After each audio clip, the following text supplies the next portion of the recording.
यंदा पावसाळा सुरू झालाय, सगळीकडे धोधो पाऊस कोसळत असताना दुसरीकडे खड्ड्यांनी या पावसाचं मार्केट खाल्लंय। गेल्या किमान महिनाभर महाराष्ट्रात तरी खड्डेच ट्रेंडिंगवर आहेत। त्यांनी महाराष्ट्राचा अगदी विचका करून टाकलाय। हे खड्डे नेमके कसे येतात आणि कोण आणतं यांना, आणि हे नेमके जाणार तरी कधी, यासाठी आम्ही त्यांच्याशी संवाद साधलाय। पाहूयात।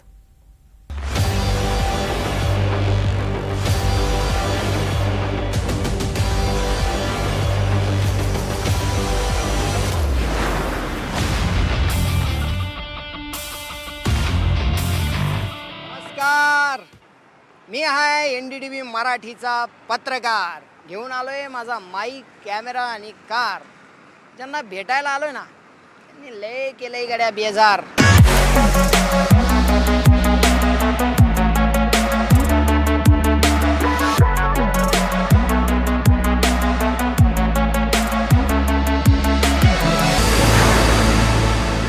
पण डेंजर आहे।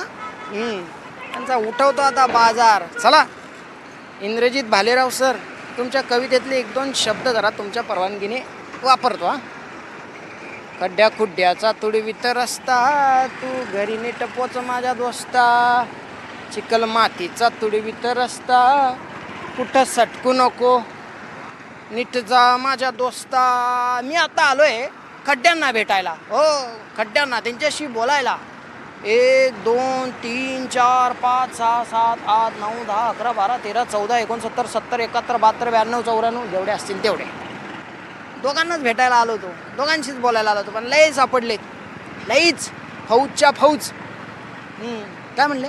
ते बोलत नाही। तोच तर प्रॉब्लेम आहे ना, ते बोलत नाही हो। तुम्हाला सांगू का, यांनी गोरे खाल्ले, गायकवाड खाल्ले, बेळे खाल्ले, निकम खाल्ले, कोतकर खाल्ले, एवढे जीव खाऊन सुद्धा ते बोलत नाहीत। हाच थोडा प्रॉब्लेम आहे। ते निर्जीव आहेत, जीव खाऊन सुद्धा निर्जीव। लय वाईट। कुठून आले म्हणताय? डायरेक्ट आले ते, डायरेक्ट। तुमचं आमचं कसं आहे, नर आणि मादी एकत्र येतात, शुक्रपेशी अंडपेशी एकत्र येऊन फलन करतात आणि नवीन जीवाची उत्पत्ती होते। तसं त्यांचं नाही आहे बरं का। ते डायरेक्ट येतात, डायरेक्ट। काल काहीच नसतं आणि आज एकदम 18 वर्षांचा वाटावा एवढा मोठा खड्डा एका जागी तयार। ते डेंजर आहेत। पण गड्या, ते त्यांचा आकार उकार काय बरोबर वाटत नाही मला। हे बघा, यांचे आकार बघा, त्रिकोणी, काटकोणी, षटकोणी, आणि ते कोणी आणले काय माहिती। ते जरा कुपोषितपणा वाटतं हो, जरा कुपोषित वाटतात ते। त्यांच्यात कॅल्शियमची थोडी कमतरता वाटते मला। कारण ते काय खातात माहिती का? माती खा, मुरुम खा, मोठी खडी खा, छोटी खडी खा, वाळूची पावडर खा, एवढं कमी काय म्हणून डांबर पण खा। एवढं खाऊन सुद्धा ते असे कुपोषित वाटतात, कुपोषित। मला एक प्रश्न पडला आहे, त्यांच्या हिश्श्याचं मध्येच कोणी गडप करत असेल का म्हणून कुपोषित राहून गेलेत का? ते एक पाहिलं पाहिजे बरं का आपण। किरीट साहेब,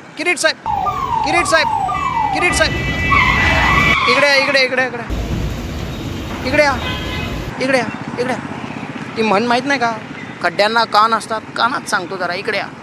यांच्या जन्म प्रमाणपत्रांचं जरा बघा ना साहेब।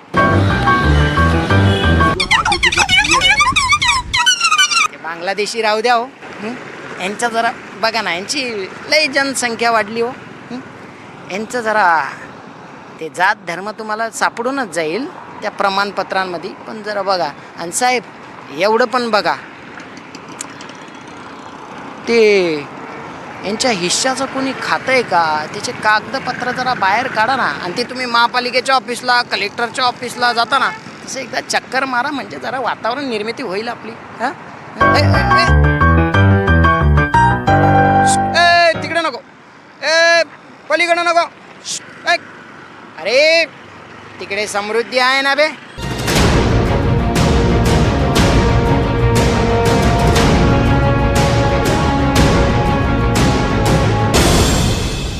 तिकडे कशाला जातो बे? पुढे जाऊन तू नागपूरला पोचशील ना बे। तिकडून रिटर्न ये। जाऊ दे आता, राईट मारून पुढे आहे मुंबई गोवा महामार्ग।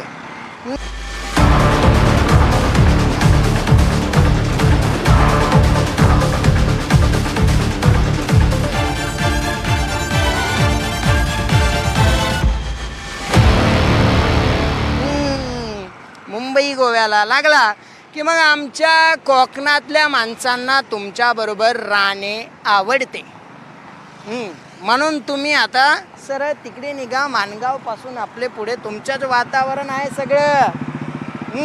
अरे तिकडे कुठे गोगावले आपलं निघाले. जरा परत या परत या परत या परत या. पुढं कॅलिफोर्निया आहे. कोकणचंच कॅलिफोर्निया. हां अरे बरं कॅलिफोर्नियाला नको का, मग रिटर्न या या इथून ठाण्यापासून टर्न मारा आणि चला पुढे. पुढं आलं तुमचं नाशिक. काय रेड मांड्या, एवढं कुठून आले तुम्ही अचानक? एक आलता, दोन आलता, आता अख्खं जिकडे बघावं तिकडे तुम्हीच. अरे तुमची जनगणना करावी लागते का काय असं वाटायला लागलं आता आम्हाला. आणि तू तर लय मोठा आहे भाऊ, तुला तर पालकमंत्री करावं लागतो का काय काय माहिती. लाजा रे, सुधरा. नाही तर तुमच्या विरोधात आम्हाला महाजन आक्रोश मोर्चा काढावा लागेल. नाशिकमध्ये एवढे का आले रे तुम्ही? काय कुंभमेळ्याला आखाडे द्यायचा विचार आहे का? हे तुमची संख्या पण मोठी आहे. एखादा आखाडा मिळेल तुम्हाला. खड्डांजनी, खड्डामोई असं एखादं नाव द्या मस्त आणि तिकडे जा. लाजा रे बाबांनो, असं नका करू रे.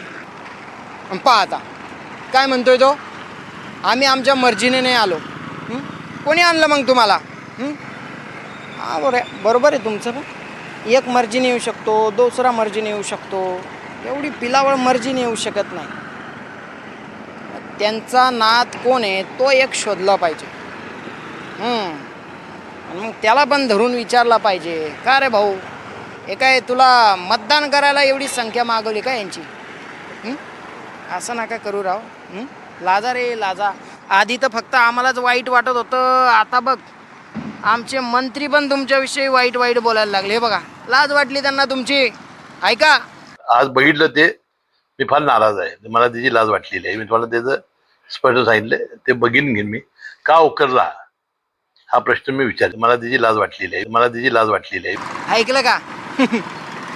असं प्रत्येकाला वाटतंय, प्रत्येकाला. काय म्हणला?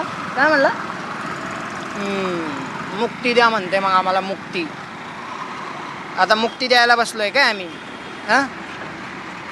अरे बाबा, एवढे फिलॉसॉफिकल शब्द नको झाडू. इथं कोणाला काहीच कळत नाही, साधं बाधं सुद्धा. तुमचा विषय काढला ना, डायरेक्ट पावसावर ढकलून देत. राज्य करते. हे बघ ते पण ऐक. रस्त्यांची दुरावस्था झालेली आहे, त्या संदर्भात काय? पाऊसच पडलाय, रस्ता दरवर्षी होतोय, यंदाही झालाय. परत सुधरवून घेऊ, चांगले करू. रस्त्यांची दुरावस्था झालेली आहे, त्या संदर्भात काय? पाऊसच पडलाय, रस्ता दरवर्षी होतोय, यंदाही झालाय. परत सुधरवून घेऊ, चांगले करू. ऐकलं का? आता तुझं तोंड जरा लईच गरिबावानी वाटायला लागले रे. म्हणून तुझ्या मुक्तीचा निरोप पाठवलाय मी साहेबाला. दोन्ही साहेबांना पाठवलाय. त्या दोन्ही साहेबांनी उत्तर पण दिलंय. घ्या ऐकून. आणि म्हणून एक साईड सुरू आहे वाहतूक, एक साईड बंद आहे. आणि बंदकडे सगळी अप अँड डाऊनची दोन्ही वाहतूक सुरू असल्यामुळे पाऊस खूप असल्यामुळे खड्डे पडलेले होते, हे खरं आहे. पण आता ते खड्डे जवळपास आम्ही 80% वर हे बुजवलेले आहेत. येत्या 4-5 दिवसामध्ये खड्डेमुक्त नाशिक आम्ही त्या ठिकाणी करू.